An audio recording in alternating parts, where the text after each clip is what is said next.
I tried recording this just a second ago, but I forgot one of the questions that I was asked, so I had to stop it, and then I immediately remembered what it was. So I feel like an idiot. Um, since since I said I was gonna have to split this into multiple videos, well, as best as I can on a camera phone anyway, because like I said, laptop dead. I will never stop being upset about that. Um, I got a comment. I got a reply to my Q&A video, and Kibitoyuki, or Yuki as he said I could call him in the, or they, because I don't know if they're a boy or a girl, and I kind of feel bad saying he. They said I could just call him Yuki. So Yuki, thank you very much for the questions, my friend. And they asked, and I told you I was going to answer yours first, since it'd probably take up a good amount of time, since I like to ramble on anyway. They asked me a series of questions, and I'm going to save one for last, so I'm not going to go in order. Um, they asked me, do I have any pets? And the answer is currently yes. I have 5 cats. Um, you know what? Why the fuck not? I'll list the names. It's Coco, Midnight, Nala, Puss. I don't remember. I don't even remember what her real name is supposed to be. I know we just called her Puss, and Gilligan. 2 of them are Siamese. We found out Siamese were supposed to be like pretty vicious cats, but our cats aren't vicious at all. And I don't know what the other ones are, but they're sweethearts. They're all sweethearts. We only have one male, and it's Gilligan. They're sweethearts though.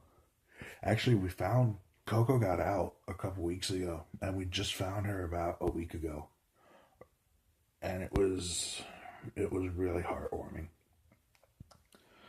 Most animals I've ever had at one time, not counting all the birds I've had, because I don't know how many we had about that. 8. I had a dog and 7 cats, and yeah, I like animals. Once I get out on my own, I'm gonna have maybe two cats and a dog. That's enough for me.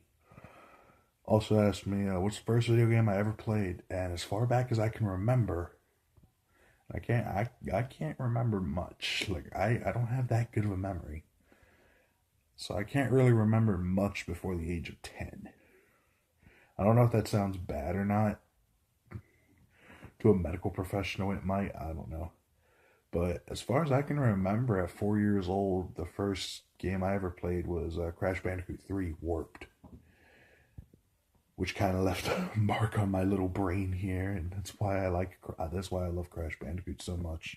In fact, I don't think I ever told you guys this, but once I get a capture card, the first series I'm planning to do, the first like actual console Let's Play series I'm planning to do is Crash 1, 2, and 3, because I love those games so much. Like the Insane Trilogy, I've seen footage of it. It seems like they've changed the controls up a little bit for the better in Crash 1, but for the worse in 2 and 3.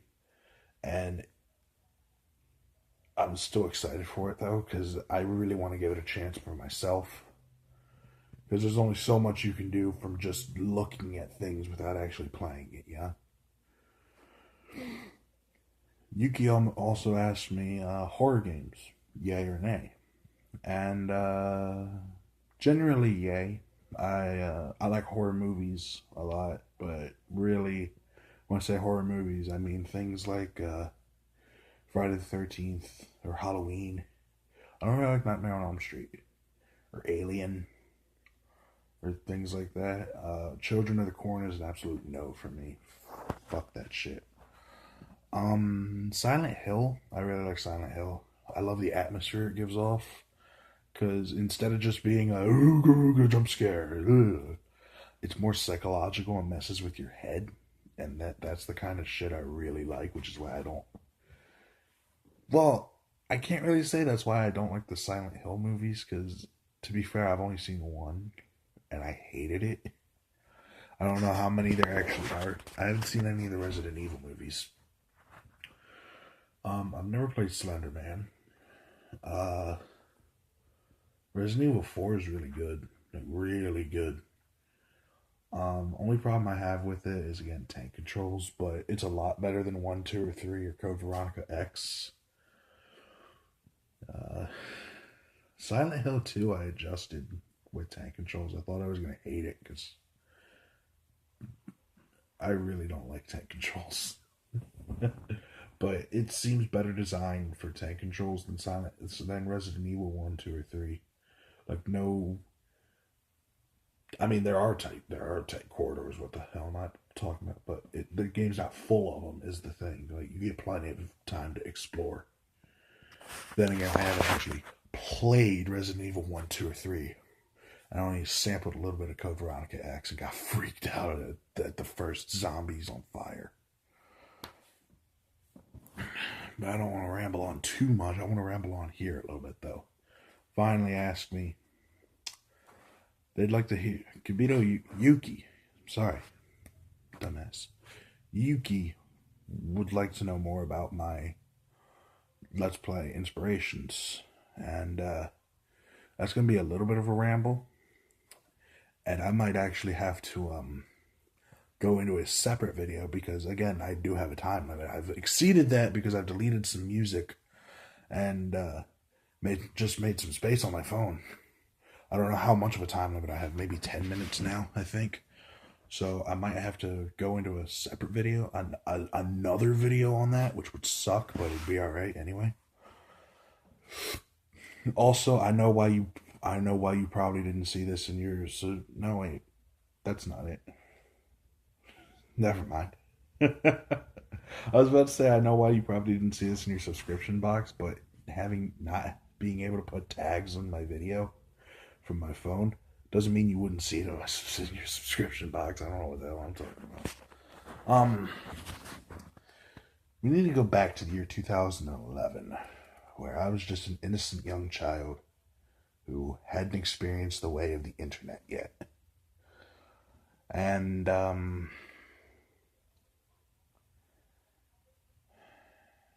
had a friend. I didn't have many friends at all, so I usually just hung around because 2011, I was just entering high school, so I was 14. And I hung around with the little kids a lot because they were the only ones that would be friends with me. So I had a 10-year-old friend named Sean, and he was into the internet. He knew Minecraft and YouTube and all that. And believe it or not, I had never heard of YouTube. And he introduced me to YouTube. And he introduced me to Smosh. I kind of liked Smosh back then a lot. But then there was the thing, but that's not why you're here. You're not here to find out what got me into YouTube. You're here to find what got me out into Let's Play. I was in school one time, and there was a certain, because YouTube was blocked in school, but there was a certain website, and I don't remember what it was. It wasn't Dailymotion or anything like that. There was a certain website that was basically YouTube, but unblocked and not really YouTube. And I wanted to hear some Crash Bandicoot music. Because, I love Crash. I love Crash to death. So I looked up just Crash Bandicoot. And I found this dude. And he called it a Let's Play of Crash Bandicoot. And I was freaking out. Because I was like, wait, what? He's playing the game? What? So I clicked on it, and it was this Finnish dude named the Flaming Spade. First Let's Play I ever watched. And he was playing Crash Bandicoot. And of course, my 14-year-old self, I didn't know capture cards or anything. So I was like, how's he playing this on the computer? Because I didn't know emulators were a thing either. Yeah, Crash Bandicoot by the Flaming Spade was the first ever Let's Play I ever watched. I subscribed to him. He was the first guy I ever subscribed to, too. And it was not. And I don't know if he's still around much. I admittedly don't really follow him much anymore. I don't know if he's still around. I should probably look into that. But then there was Wild Chase. And sadly, she's not around much anymore, though I kind of understand the reasons for that. And but she was the first ever Pokemon Let's Play I ever watched. And she played all these ROM hacks and everything. And I was like, whoa, dude. And she cursed a lot. And at 14 years old, I was like, that's so cool. But no, I still think she was pretty good. I still think she's a pretty good Let's Player. I wish she'd go back to Let's Playing though. Like she doesn't upload much. She doesn't upload consistently or very often anymore. But